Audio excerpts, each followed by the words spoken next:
성경 말씀 보겠습니다. 로마서 4장 1절에서 8절까지 교독하겠습니다.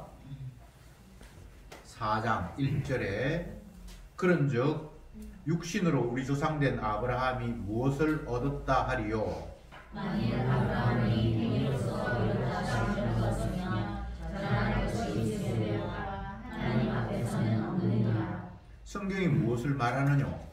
아브라함이 하나님을 믿음에 이것이 저에게 의로 여기신 바 되었느니라. 이런 자에게는 그 삭슬 은혜로 여기지 아니하고 이치로 여기거니와.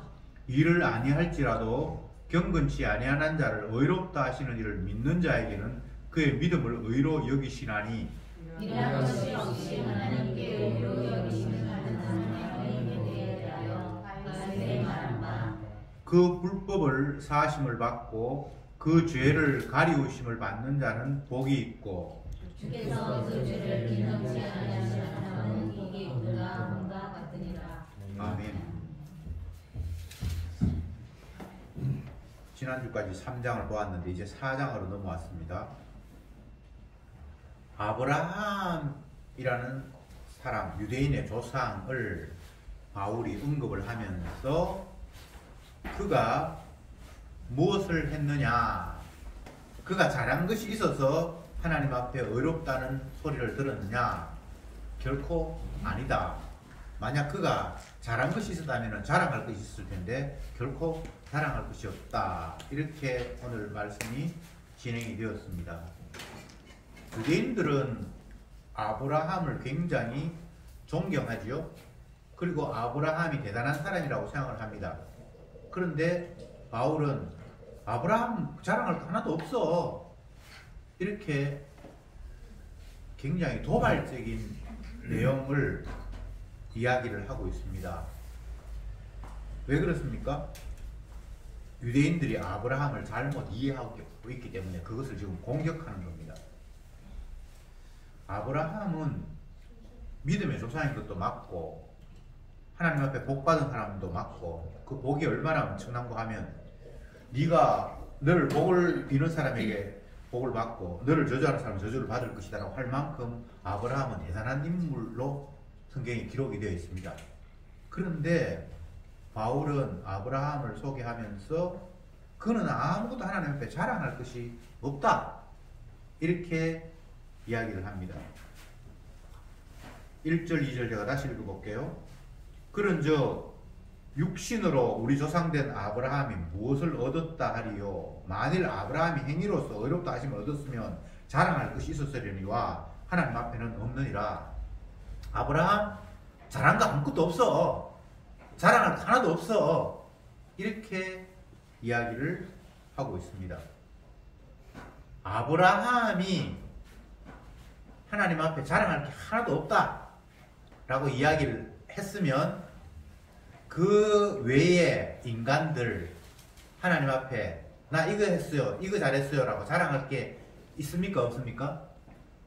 없다는 이야기를 바울이 하고 싶어서 가장 존경받는 믿음의 사람이라고 칭찬받았던 아브라함을 들어서 그가 뭐 행동 잘해서 하나님 앞에 칭찬받았다면 자랑할 게 있는데 하나도 없어. 자랑할 거 없어. 라고 이야기함으로 말미암아 모든 인간들은 하나님 앞에 자랑거리가 아무것도 없고 그들의 행동들은 반대로 우중, 책망, 죄악밖에 없다라고 바울은 논리를 전개하고 있습니다.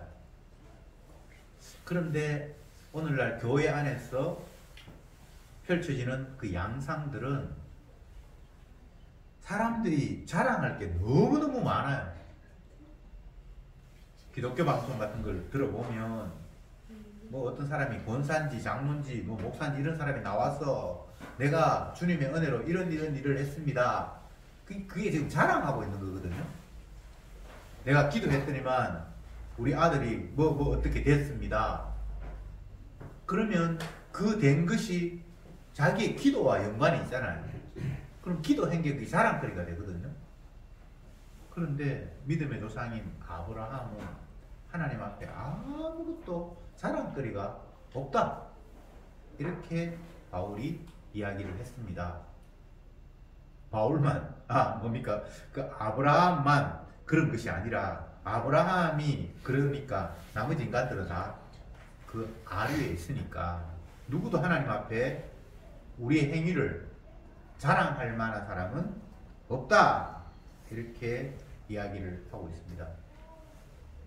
자랑할 것이 없다라는 정도가 그러면 뭐 특별히 잘못한 것도 없다. 이런 식의 또 등식을 만드는 사람이 있는데 그런 의미는 아니고요.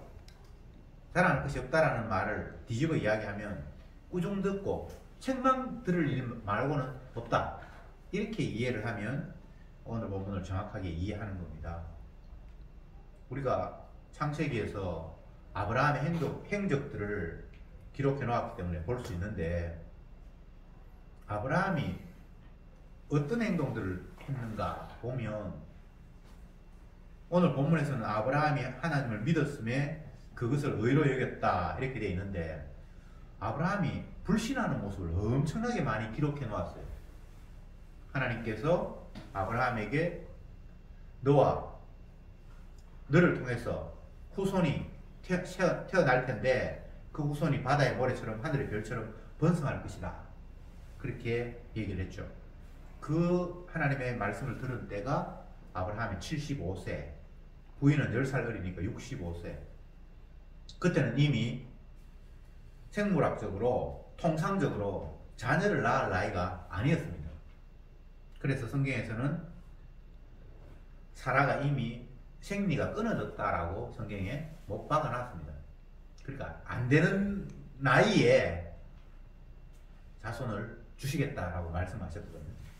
그래서 처음에는 믿는 것 같았어요. 기분이 좋고 하나님께서 나에게 자손을 주셔서 그 자손이 번성할 거구나.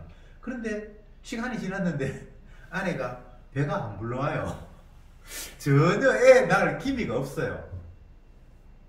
그래서 아브라함이 주님, 그냥 내 이 신실한 종이 하나 있는데 이 사람을 양자로 삼아서 내 자손 삼겠습니다. 하나님께서 안 된다고. 네 몸의 날짜가 너의 후손이 된다라고 양자 삼는 걸 허락을 안 했어요. 그러니까 그 아내가 하도 답답해서 그래 좋다. 그러면 나는 이미 생리가 끊어졌지만 젊은 여종, 옛날에는 그 시를 통해서 아버지가 하면 그 자녀가 그냥 그 대를 잇는 거잖아요. 그 당시 풍습이고 뭐 인간이 생각할 수 있죠. 부인의 입장에서 다른 여자를 남편에게 주는 게 그 쉬운 일은 아니지만 하나님께서 아브라함의 후손을 통해서 자손이 번성할 것이라고 말씀하셨는데 자기는 애 낳을 가능성도 없고 이제 늙어가 안 되니까 혹시 젊은 여자 하면 애 낳을 수 있을까 싶어서 종을 남편에게 동침하도록 했어요. 아브라함도 뭐 그럴 수 있겠다고 생각을 했겠죠. 근데 그게 믿음이 아니잖아요. 의심이잖아요. 그런데 이런 사람이 믿음의 조상이라고 그가 하나님을 믿었기 때문에 그를 의로 여기다 이렇게 성경에 기록되어 있으니까 우리가 아는 믿음하고 지금 뭔가 굉장히 안 맞잖아요. 그런 식으로 의심하는 걸 믿음이라고 그러면 우리도 다 믿음이 있는 거거든요. 어떨 때는 믿었고 어떨 때는 의심했고. 근데 이게 참 성경이 어려운 거예요. 자, 지금 바울이 하고 싶은 이야기는 아브라함이라는 한 인물을 등장해요. 아브라함. 이 사람은 신앙인의 관점에서 보면 가장 모범적인 사람으로 하나님께서 믿음의 조상, 믿음의 표본이다 이렇게 이야기를 했잖아요. 그래 이건 신앙인, 성경을 펼쳐놓고 하나님을 믿는 사람 입장에서 아브라함은 가장 모범적인 인물이에요. 하나님 믿음의 조상이라고 했으니까. 그런데 바울은 이 사람을 소개하기를 이 사람 자랑거리 없다. 이렇게 말함으로 말미암아 모든 인간들은 하나님 앞에 자랑거리가 없다 라고 이야기를 했습니다. 그걸 더 바꾸어 정확하게 이야기하면 다 책망의 대상이고 죄인이고 하나님의 진노의 대상일 뿐이다 이렇게 표현할 수도 있겠죠. 그런데 오늘 본문에서 보면 아브라함은 자랑거리가 없는데 그가 하나님을 믿음으로 말미암아 의롭게 되었다. 이렇게 얘기를 해요. 그러면 또 우리의 마음속에 그 아브라함 믿음이 좋으니까 그 믿음으로 의롭게 됐으니까 그 믿음마저 자랑거리가 될 수 있어야 되잖아요. 근데 자랑거리가 없대요.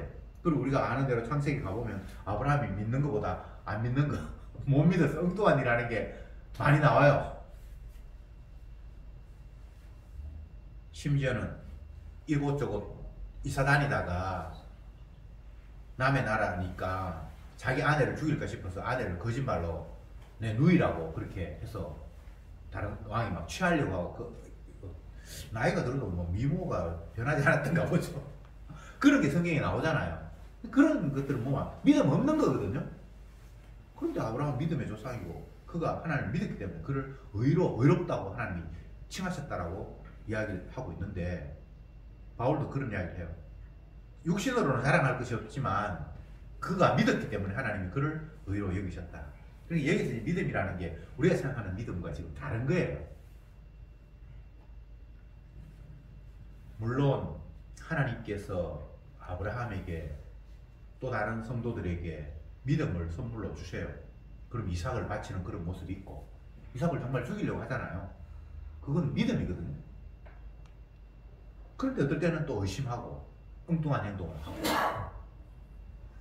성경에서 이렇게 믿음이라고 이야기할 때는 인간이 하나님을 판단해서 이렇게 돼가는 걸 보니까 하나님은 하시는 말씀은 틀림없겠구나. 내가 믿어야지. 이렇게 해서 믿는 건 믿음이 아니에요. 그것은 정황상 세상에서도 얼마든지 우리 믿음이라는 게 있을 수 있잖아요. 저 사람은 틀림없는 사람이야. 한 번도 나를 속인 적이 없어. 그렇게 해서 난 그 사람 믿고 투자도 하고 할 수 있잖아요. 근데 성경은 하나님을 그런 식으로 내가 그동안 겪어보니까 하나님은 빈말하시는 분이 아니고 능력이 많으셔서 불가능 가운데서 뭔가 이루더라. 그러니까 하나님은 틀림없는 분이야. 난 믿을 거야. 이게 믿음이 아니에요.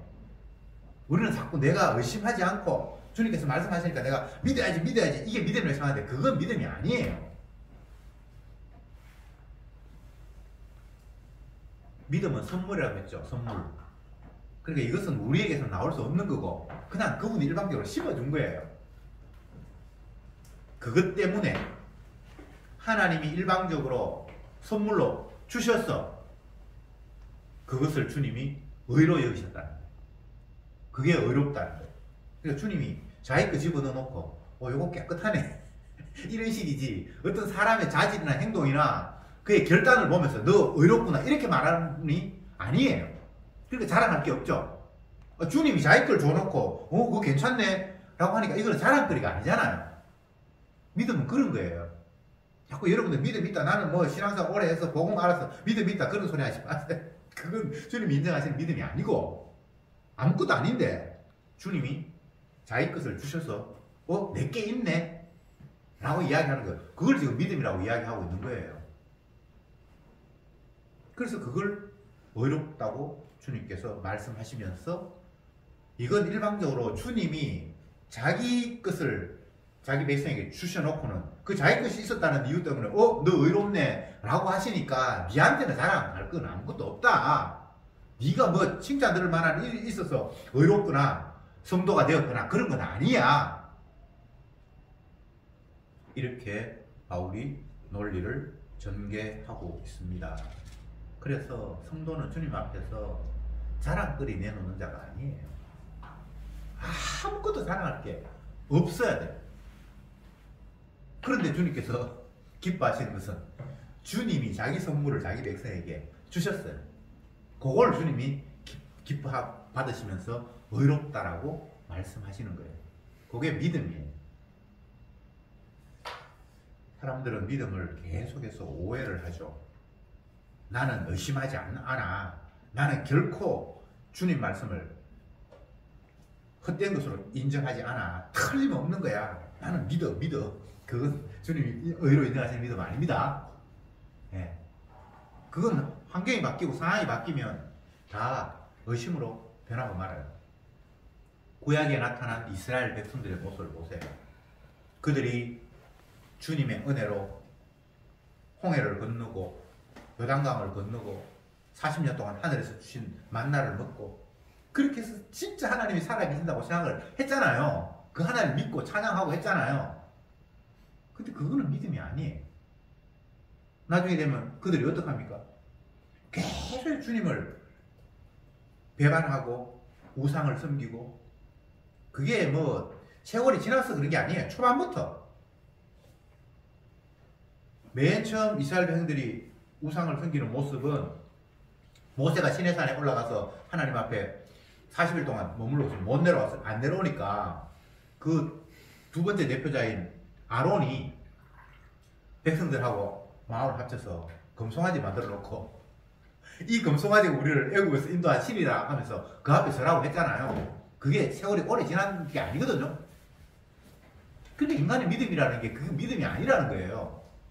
경험을 했고 보았고 음성을 들었고 그렇게 해서 나는 그분이 틀림없다라고 인정하는 그게 믿음이 아니에요.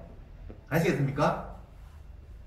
그래서 보아도 안 되고 들어도 안 되고 뭐 인간에게는 안 됩니다. 그 사실을 구약의 이스라엘 백성들을 통해서 신약에는 12제자를 통해서 보여주잖아요. 너희들이 경험하고 보고 안 거 그거 가지고 나를 결코 못 믿는다. 믿음은 성령이 선물로 와야만 그게 믿음이야. 그러니까 이 믿음이라는 걸 우리가 계속해서 오해를 하고 있는데 성경의 믿음은 그냥 하나님 주신 선물이에요. 내가 확신하는 게 믿음이 아닙니다. 이런 정황을 봤을 때 이거 틀림없을 거야 라고 난 믿습니다 믿습니다 세상에 통하는 그 믿음은 믿음이 아니에요. 그래서 우리는 그냥 믿음 없다라고 그냥 이야기하면 됩니다. 그래서 나 자랑할 게 없다. 그런데 희한한 일이 생겨요. 자, 4절 봅시다. 일하는 자에게는 그 싹을 은혜로 여기지 아니하고 빚으로 여기거니와 열심히 일하는 사람은 그에 대한 보상이 이게 은혜가 아니잖아요. 일한 것이 대학가잖아요. 그런데 5절에 일을 아니할지라도 경건치 아니하는 자를 어렵다 하시는 을 믿는 자에게는 그 믿음이 의로 여기시나니. 야, 이제 이 4절하고 5절이 전부 안 된대. 만약에 어떤 사람이 일을 했어요. 노동을 했어요. 그러면 그 노동에 대한 대가 주는 게 당연해요. 근데 아무것도 안 했는데 뭔가 주어졌어. 그러면 이거는 뭔가 이상한 거잖아요.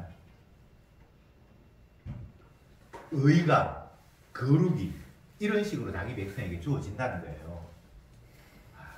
진짜 너무나 놀라운. 바울은 예수님을 만나기 전에 자기 믿음이 있었어요. 성경을 읽으면서 하나님은 이런 분일 것이야 라고 믿으면서 열심히 막 율법의 의로는 흠이 없고 정말 온몸을 다해서 자기 믿는 믿음에 확신이 있어서 살았단 말이죠. 그런데 부활하신 예수님을 다메섹에서 만나고부터는 그게 믿음이 아니었다는 게 그냥 주님을 배반했다는 게 알아져 버렸잖아요. 믿음이 그냥 선물로 온 거죠, 그죠? 그러니까 이제 인간들에게 믿음이라는 것은 너희들이 하나님의 성경 말씀을 읽고 이건 틀림없구나 하고 네 몸을 내가 주는 정도로까지 확신을 했다 할지라도 그건 아무것도 없고 주님 앞에 나아가는 자는 아무것도 자랑할 게 없고 아브라함이 하나님께 어렵다고 칭함을 받았는데 아브라함의 행동이 하나도 자랑할 게 없고 그렇게 이야기하면서 오직 믿음으로 어렵게 된다고 했을 때 여기 믿음은 나의 믿음이 아니고 하나님의 선물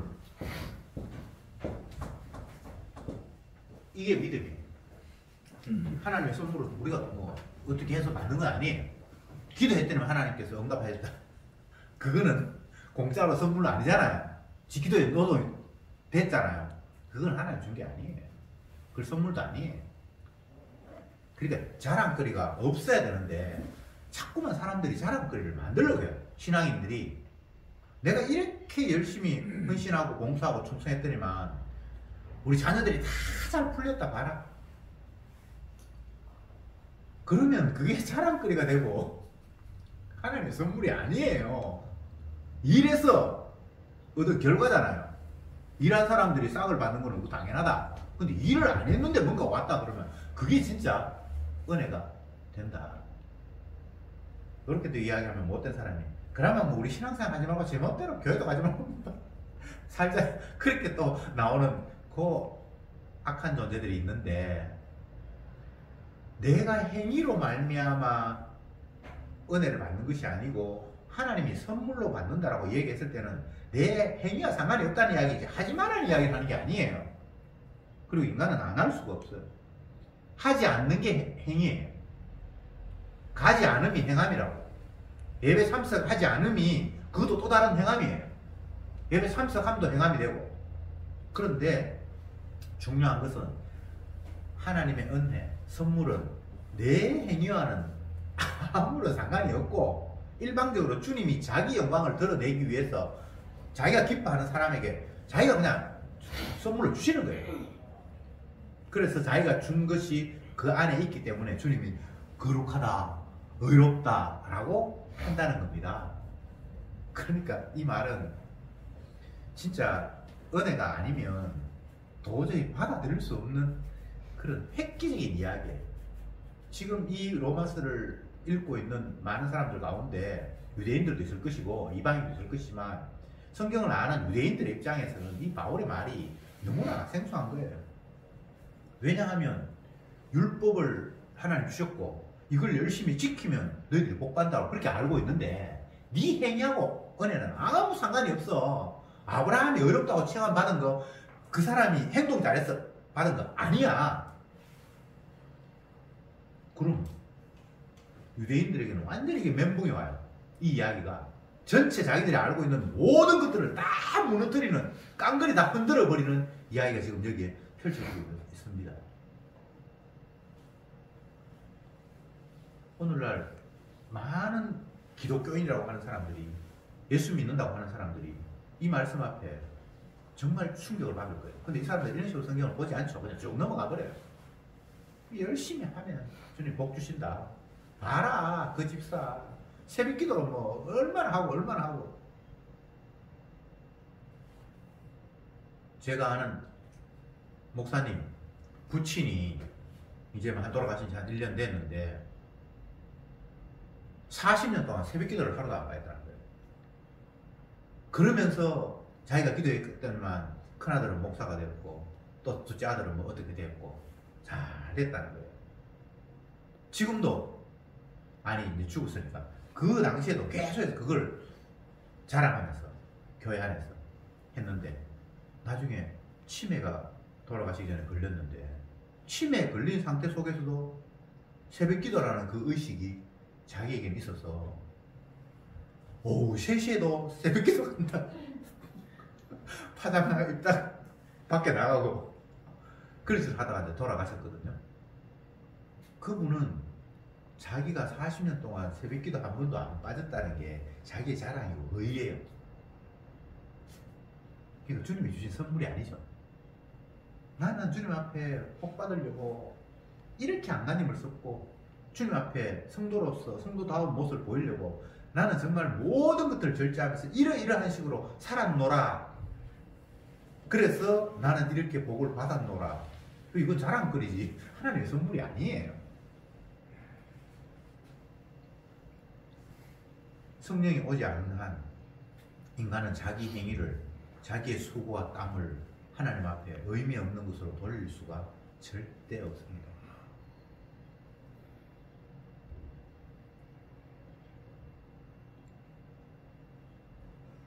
교회 예배당이 이제 조금 규모가 있고 이런 데는 뭐 꽃꽂이도 장식하고 이렇게 하거든요. 근데 꼭 보면 그 하는 사람이 있어요. 아무나 하는 게 아니에요. 그것도 대단한 그 은사를 받았다고 스스로 자부하면서 누가 하는데 중간에 끼어들면 큰 사달이 나요.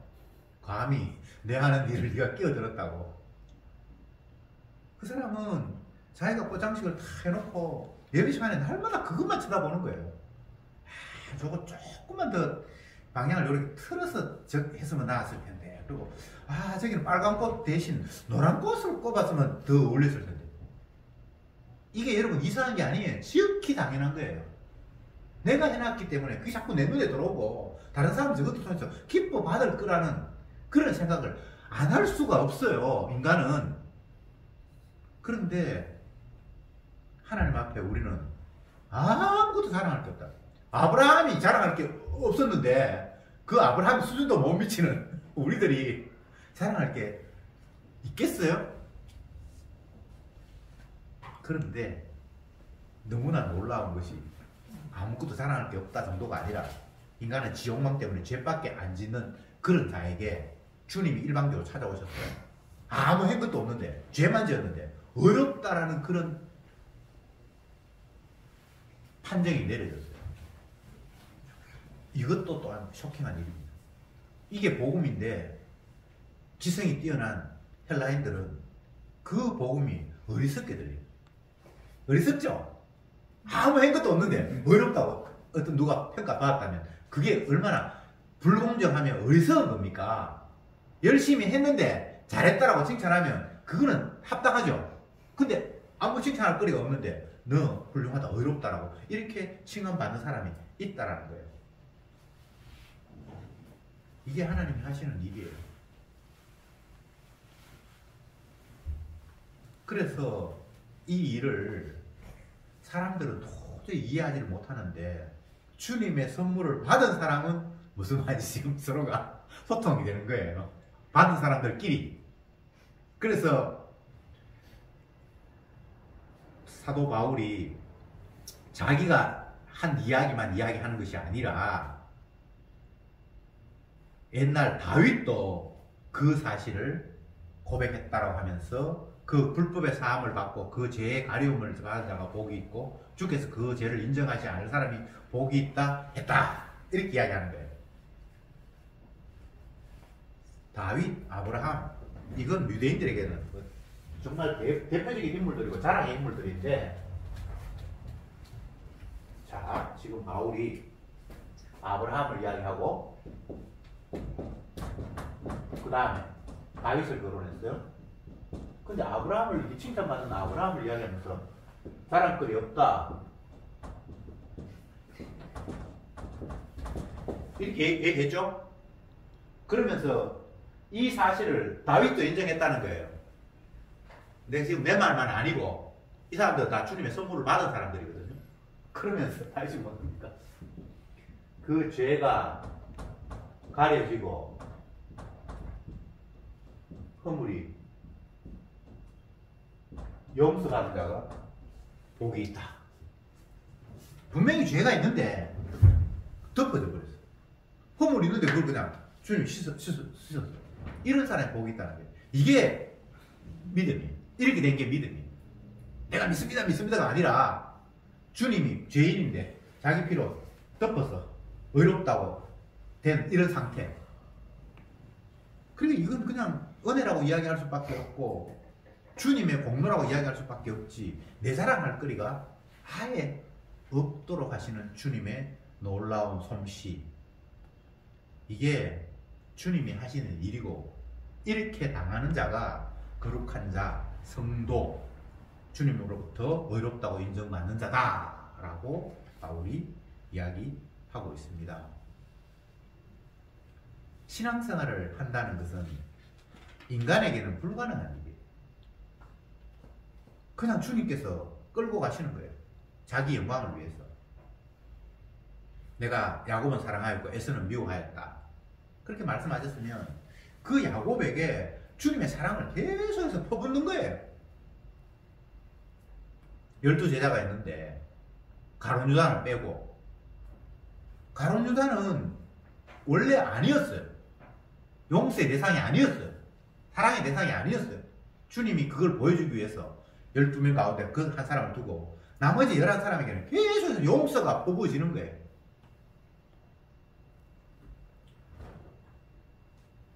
가룟 유다하고 베드로를 한번 비교해 봅시다. 베드로는 나름대로 자기 믿음을 가지고 예수님이 메시아라고 생각을 했어요. 그래서 배와 그물을 부모를 다 버려두고 주님만 따라다녔어요. 12제자가 다 그러했겠지만 그랬는데 막판에 예수님이 대제사장에게 끌려가고 로마 법정에서 사형언도를 받고 그럴 때 결국은 예수님과 나와 상관이 없다고 어린 비자 여종 앞에 나 저 사람 몰라 이렇게 하면서 떠나 버렸잖아요. 그게 인간의 믿음의 결론이에요. 나 저 사람 물을 걷는 거 봤고 나를 통해서 너도 물을 한번 걸어봐라 그랬고 뭐 오만 걸 다 경험을 했기 때문에 아, 이 사람은 분명히 메시아 맞아 라고 확신을 했어요. 근데 어떤 순간이 되니까 그 확신이 변했어. 에이, 내가 지금 잘못 착각했구나, 아니었네 라고 돌아설 수밖에 없는 인간의 믿음이에요. 아시겠습니까? 네, 그래서 봐도 안 되고 뭐 베드로만 이야기하는 것이 아니라 구약의 이스라엘 백성들이 그런 경험을 하면서 살았잖아요. 근데 그들이 다 우상 숭배하고 나라가 망하고 성전이 부서지고 끝나버렸잖아요. 예수님의 제자들도 마찬가지고 구약의 전체 이스라엘의 내용, 신약의 12제자의 삶, 이게 인간들의 표본인데 주님이 아무리 능력을 행하고 보고 듣고 음성을 듣고 뭐 해도 안 된다는 거예요. 못 믿는다는 거예요. 그래서 주님 앞에 의롭게 되는 것은 주님이 자기 선물을 그에게 심어줘서 그것을 주님이 의로 여기시는 것 말고는 다른 방법이 없는 거예요. 예수 믿었다 그러면 내가 만약 믿었다면 내가 믿은 것이 자랑거리가 되고 안 믿은 사람은 이 나쁜 거잖아요. 근데 내가 믿은 거는 하나님 인정하는 믿음이 아니에요. 아시겠습니까? 네. 자랑거리 없다고 하니까 내 믿음마저도 주님이 인정하지 않는 거예요. 아, 그래도 이거 열심히 했는데요. 네가 한 건 내가 인정 안 한다. 그건 다 더러운 거다. 인간은 순수함이라는 게 있을 수 없어요. 어떤 일을 해도 자기 욕망이 거기에 묻어서 일이 나오기 때문에 하나님은 그런 걸 받으시는 분이 아닙니다. 그래서 사람의 손으로 하는 것은 주님이 아예 받지 않는다라고 말했죠. 자, 제가 지금 바울이 복음을 설명을 하면서 아브라함이라는 가장 신앙인으로서 존경받는 한 인물을 딱 등장시키면서 이 사람 행동 하나님께 자랑할 거 하나도 없어라고 그의 행동을 무시해버렸죠. 그럼에도 불구하고 그가 의롭게 된 것은 그의 믿음 때문이야 라고 이야기했는데 그 믿음이 내가 확신한다는 그거 아니라고 제가 말씀을 드렸습니다. 주님이 자기 선물을 그한테 믿음을 선물로 줬어. 그걸 보면서 주님께서 의롭다라고 하신 것이지 이런 정황을 봐서 하나님은 틀림없는 분이야, 나는 하나님 의심하지 않을 거야, 믿을 거야, 이거 아니라고 제가 말씀을 드렸습니다. 그러면서 그 증거로 사도 바울이 다윗의 고백을 끌고 왔습니다. 다윗이 또 내하고 똑같은 이야기를 했어. 죄가 많은데 그 죄가 용서 안 받고 허물이 많은데 허물이 덮여진 자가 복이 있다고 하는 거야. 아브라함은 그런 식으로 죄와 허물이 하나님께 덮여져서 의로운 사람이고 복받은 사람이라고 이야기를 하고 있는 거예요. 그런 방법 말고는 의롭게 될 수가 없고 믿는 것이 불가능하다, 이런 이야기를 하고 있습니다. 결론적으로 말씀드리면 사람으로서는 안 됩니다. 내가 뭐 신앙생활하고 성경을 알고 뭐 복음을 듣고 뭐 어떤 일을 해도 사람으로서는 안 됩니다. 오직 주님의 자기 희생으로 이것을 예수님의 피로 의롭다 하심을 얻는다, 이렇게 성경이 표현하고 있는데 여기는 예수님 피까지는 안 나오지만 다 담겨 있는 내용이에요. 이스라엘이 하나님의 구원을 보여주는 대표적인 민족인데 이스라엘이 어떻게 구원을 얻죠? 결국은 어린 양의 피가 그들을 죽음에서 건진다라고 구약에서 이야기하고 있죠. 그리고 그 모델이 신약에 오면 어린 양의 피가 아니라 어린 양 대신은 예수님의 십자가의 피가 자기 백성을 죄에서 건지는 거예요. 그것 외에 다른 방법은 없어요. 그래서 죄가 사함을 받고 불법이 가림을 받는다라는 것은 그냥 근거 없는 것이 아니라 주님이 대신 그 죄를 담당함으로 말미암아 자기의 백성에게 그 피를 뿌림으로 말미암아 의롭게 되는 그런 모습. 그러니까 주님은 자기 피 자랑하려고 자기 백성에게 피로 덮는 거예요. 믿음을 선물로 주신 이유가 자기 희생을 그에게 담아서 자기 자랑하라고 주님께서 그렇게 하시는 거예요. 예수를 믿는다는 것은 주님의 선물, 기적, 그것 외에 다른 방법으로는 일어날 수 없는 일입니다. 그러니까 자랑할 게 없죠. 그런데 왜 자꾸만 자랑할 거리를 찾죠? 어떤 사람은 신앙은 체험이 있어야 된다 이렇게 이야기합니다. 체험신앙. 체험. 가론유다가 체험을 못했습니까? 말이 안 되는 이야기입니다. 신앙은 그냥 하나님의 선물이에요. 믿음은 선물이지 내가 뭔가를 경험을 했고 내가 암 걸렸는데 기도해가지고 나았던 이런 경험이 있으니까 나는 이제는 막 내 믿음 하나님 세상 사람들이 다 하나님 없다 그래도 나는 믿겠다. 이거는 믿음이 아닙니다. 제가 다시 이야기합니다. 구약의 이스라엘 백성들, 신약의 12제자들 주님 불러서 그들과 함께 하시는 이유가 너희들이 보고 듣고 체험하고 뭐 어떤 일을 해도 그것이 믿음이 되지는 않는다라는 것을, 너희들은 못 믿는다는 것을, 믿음은 인간에게는 불가능함이라는 것을 보여주는 일이었습니다. 그런데 무슨 체험신앙이 있어? 말이 안 되지. 오직 예수님이 자기 희생을 온 세계에 자랑하기 위해서 택한 백성에게 자기 피를 뿌림으로 말미암아 거룩하다고 하시고 그를 성도라고 칭하시고 내 백성이라고 칭하시면서 그 자기 택한 백성에게 피를 자랑하도록 만드는 것, 이게 주님의 구원이에요. 내가 죄 가운데서 벗어날 방법 없습니다. 내가 허물 가운데서 내 허물을 씻을 방법은 없습니다. 그리고 나 잘되라고 하나님께서 우리를 죄에서 건진 게 아닙니다.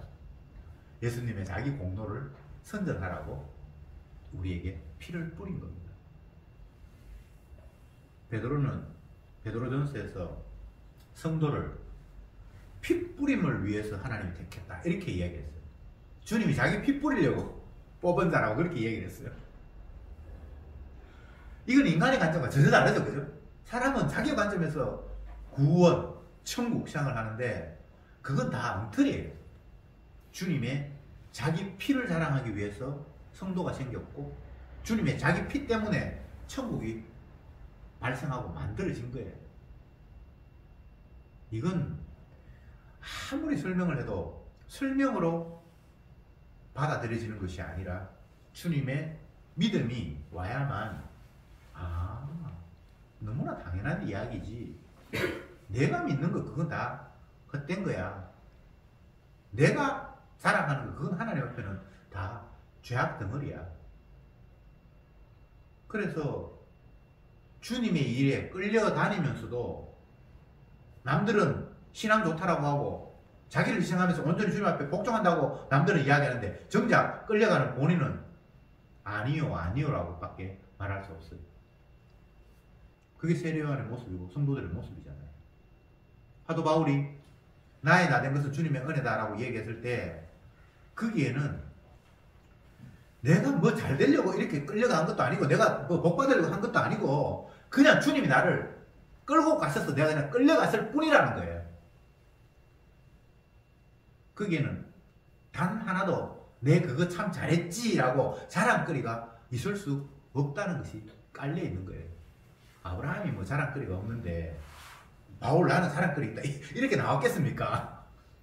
이건 그냥 논리적으로 그렇게 말하는 것이 아니라 믿음으로 이 모든 세상을 바라보고 나를 바라보고 사람을 바라보고 주님을 바라보니까 이렇더라는 거예요. 이 세계가 인간에게는 아무 자랑거리가 없고 오로지 주님의 자기 공로가 희생이 자기 백성을 죄에서 건졌다는 거예요.